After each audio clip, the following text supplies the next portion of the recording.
My name is Trivesh and you're watching my YouTube channel. Actually in this video I'll be bit brutal. मैं थोड़ा सा ना straight forward होऊंगा इस video में और काफ़ी चीज़ें हैं I think you might not like कि आपको शायद पसंद ना आए. मुझसे सभी मतलब मोस्टली यही कमेंट्स जो आती हैं या फिर मुझे मेरे ग्रुप्स पे भी मैं देखता हूँ या मुझसे डायरेक्ट मैसेजेस भी जो आते हैं यही है कि सर कैसे इंग्लिश बोलना सीखें, किस तरह से हम अब इंग्लिश को आसानी से सीख सकते हैं, कुछ ट्रिक्स बताइए, कुछ टिप्स दीजिए. और मैं शुरू से ही एक ही चीज़ बोलता आ रहा हूँ लेकिन उस चीज़ को कोई फॉलो ही नहीं कर रहा.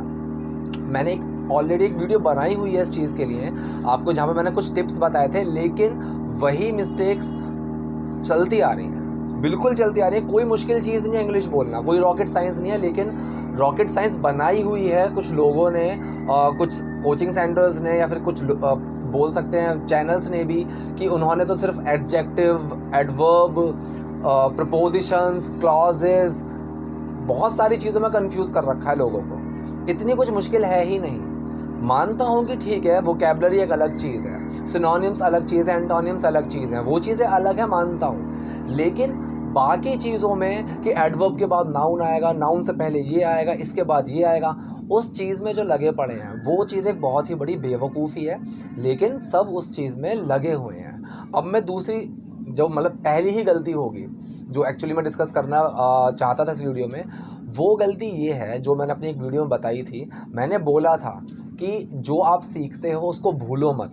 मैं अगर अभी वीडियो बनाऊँ एक किसी भी सेंटेंस के ऊपर या इवन पैसिव सेंटेंस के ऊपर भी, मैं वीडियो के एंड में 5 सेंटेंसेस दूंगा तो वहाँ पे 90% लोग सही लिखेंगे.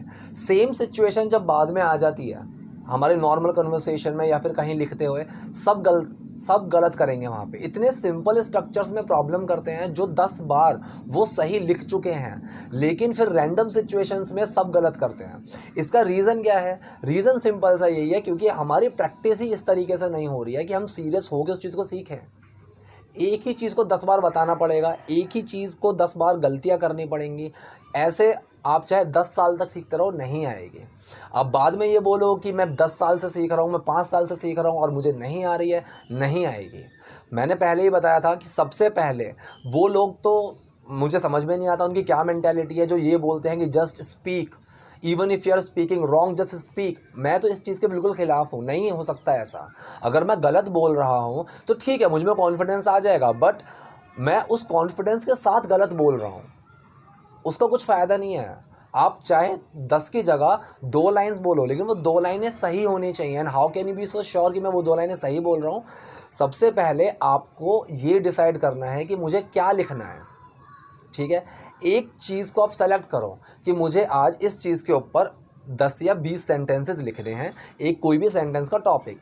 उसके बाद आप इंटेंशनली उस चीज़ को यूज़ करो अपने डेली कॉन्वर्सेशन में या फिर अपनी डेली प्रैक्टिस में, या फिर आपको इंटेंशनली उस चीज़ को चैट पे लिखना हो, बोलना हो, आप उस चीज़ को यूज़ करो. तो आप श्योर हो गए कि हाँ मैंने ये 10 सेंटेंसेस जो लिखे थे, आप उसको चेक करो किसी बुक से कि मैंने सही लिखे हैं या नहीं लिखे हैं. कन्फ्यूजन आती है, मैंने अपना नंबर भी दिया हुआ है, मुझसे पूछ लो, मेरे पास टाइम होगा, आई रिप्लाई यू. जब आप श्योर हो जाओ कि yes I am doing it right, तब आप उन 10 चीज़ों को जो आपकी सही हैं उनको यूज़ करो. फिर नेक्स्ट डे या फिर 2 दिन के बाद आप कोई और नया टॉपिक लो, उसके ऊपर लिखो और उसको बोलो. सिंपल सी चीज़ है, but the only problem is इतने सिंपल सेंटेंसेस में गलतियां करते हैं. कितना मुश्किल है इंग्लिश बोलना, कितना मुश्किल है. चलो कोई भी चीज़ उठाते हैं, मैं क्या बोल रहा हूँ, वॉट एम आई स्पीकिंग, जो तुम सुन रहे हो. अब यहाँ प्रॉब्लम कर देंगे, जो तुम सुन रहे हो, ये कैसा बनेगा? इस सेंटेंस को लिखने में 10 जने गलती करेंगे. जो तुम सुन रहे हो, विच लगा देंगे, विच यू आर लिसनिंग. सुनना कोई मतलब कोई बात काउंटेबल नहीं होती है. जो तुम सुन रहे हो, वॉट यू आर लिसनिंग. ठीक है, क्वेश्चन नहीं पूछ रहा हूँ मैं, तो वॉट आर यू लिसनिंग नहीं होगा. अगर क्वेश्चन पूछता तो जो मेन वर्ड है वो पहले आता, व्हाट आर यू लिसनिंग. लेकिन नहीं, व्हाट यू आर लिसनिंग, जो तुम सुन रहे हो. ठीक, अब अगर मैंने आपको काउंट करके 10 गाने दे दिए कि इनको सुनो, और आप कोई गाना सुन रहे हो और मैं तब आगे पूछूं, तब मैं क्या पूछूंगा, विच सॉन्ग. ठीक है, which song you are listening. लेकिन अगर मैं रैंडमली आया और आप से मैंने पूछा कि क्या कर रहे हो, आपने बोला गाना सुन रहा हूँ, तो क्या मैं विच बोलूँगा? नहीं बोलूँगा ना, व्हाट बोलूँगा, व्हाट सॉन्ग. क्योंकि इतने सारे गाने हैं, मैं काउंट नहीं कर सकता. ठीक, दूसरी गलती है, मैंने अपनी पहले ही वीडियो में बताई है कि प्रेजेंट परफेक्ट पास्ट इंडेफिनिट। मैंने शायद 95% लोगों की ये चीज़ गलत ही देखी है। Sir I subscribed your channel, ये क्या होता है? मतलब कि अब अनसब्सक्राइब कर दिया, right? Sir I joined this meeting, ठीक है, लेकिन अभी भी वो उस मीटिंग में है। Sir I joined this meeting, ये क्या है? अब क्या तुमने मीटिंग से बाहर निकल आए हो? यही समझ में नहीं आता है कि हैव और डिड कहाँ यूज़ करने हैं। I have subscribe, I have joined, इस तरह से बोलना है कि जिस चीज़ का इम्पैक्ट मैंने बता चुका हूँ उस वीडियो में, किसी भी चीज़ का इम्पैक्ट अगर अभी है तो वहाँ पे हैज़ हैव लगेगा। कोई चीज़ मैंने पास्ट में की थी, इम्पैक्ट अभी है तो हैज़ हैव लगेगा। कोई चीज़ मैंने पास्ट में की थी, इम्पैक्ट ख़त्म हो चुका है, डिड लगेगा। I have eaten my lunch, क्योंकि मेरा पेट भरा हुआ है। I have eaten my lunch, I ate my lunch, मैंने खाया था लेकिन अभी मुझे फिर भूख लग रही है, ठीक।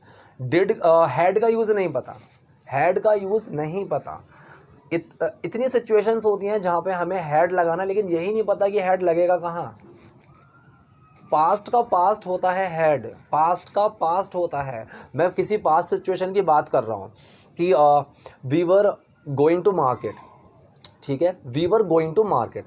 अब मैं अपनी उस सिचुएशन के बारे में बात कर रहा हूँ कि मैं खाना खा चुका था, मार्केट जब मैं गया था उसके साथ घूम रहा था, तो I had taken my lunch, I had taken my food, कि मैंने पहले ही खाना खा लिया था।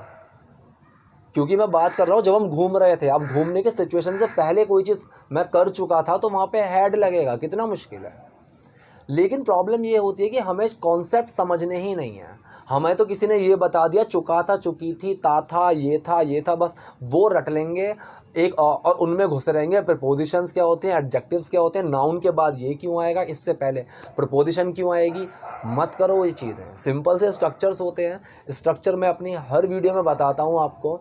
मैंने कभी ये नहीं बोला कि इसकी पहचान ये होती है, मैं सिर्फ ये बताता हूँ कि ऐसे सेंटेंस के एंड में आपको ये मिल सकता है, लेकिन इसका जो एक्चुअल रीज़न होता है वो ये होता है। ये चीज़ें आपको अगर इंग्लिश बोलनी है, मैं सिर्फ इसीलिए बना रहा हूँ। आप चाहो वो आपकी कॉल है, आपको कितना सीरियस लेना है आपकी कॉल है। लेकिन अगर मैं आपको टिप्स दूँ, आपको कुछ समझाऊँ, तो वो यही है कि 10 चीज़ों की जगह एक चीज़ को लो, उसकी अच्छे से प्रैक्टिस करो। जब उसको बोल रहे हो so be sure that you are speaking right, तब आप अगली चीज़ लो। प्लस पॉइंट ये है कि when you are so sure कि मैं एक चीज़ को सही बोल रहा हूँ, तो ऑटोमेटिकली दूसरी चीज़ का स्ट्रक्चर आपको पता होगा। And you are so sure that yes, the second thing which I am going to speak और what I am speaking is also right. So keep clearing your concepts. आप कहीं गलती करते हो, मैं मानता हूँ ऐसे सेंटेंसेस में गलती हो सकती है जहाँ पे एक्टिव, पैसिव या स्ट्रक्चर अलग हो रहे हैं। लेकिन अगर सिंपल सी बात मैं कर रहा हूँ, I am speaking, you are listening, what are you doing, we are having a plan for movie, shall we leave, when will you come, are we going there, you should not go there। ये तो बिल्कुल simple structures हैं, इनमें इतनी गलतियां देखी हैं मैंने, क्योंकि हमें रुक के सोचना ही नहीं है। भाई 10 बार ज़्यादा तेज़ी के चक्कर में गलती मत करो। 10 बार आपको थोड़ा रुक के बोलना पड़े, समझ के, सोच के बोलना पड़े, there is no problem with that. You can take a pause, you can take a break, you can speak slowly. No one is pointing a gun on your head कि भाई तेज़ी से ही बोलना है वरना तेरी बेइज्जती हो जाएगी। No, you are not suppose to speak fast and wrong, you can speak slow but right. और ये चीज़ बिल्कुल गलत है कि बोलो चाहे गलत बोल रहे हो, ऐसा नहीं हो सकता।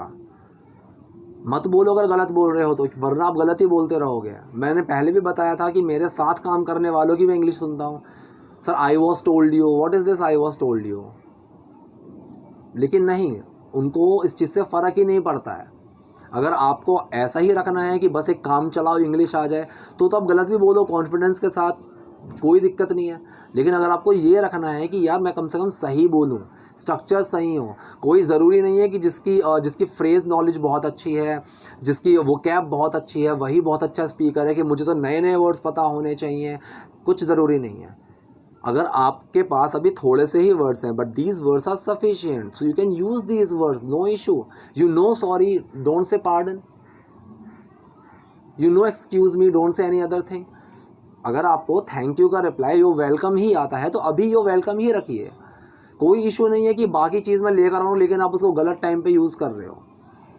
तो बस वही चीज़ है सिंपल कि कहावत भी है ना, slow and steady wins the race, कि धीरे चलो लेकिन चलते रहो तभी कुछ रेस जीतोगे।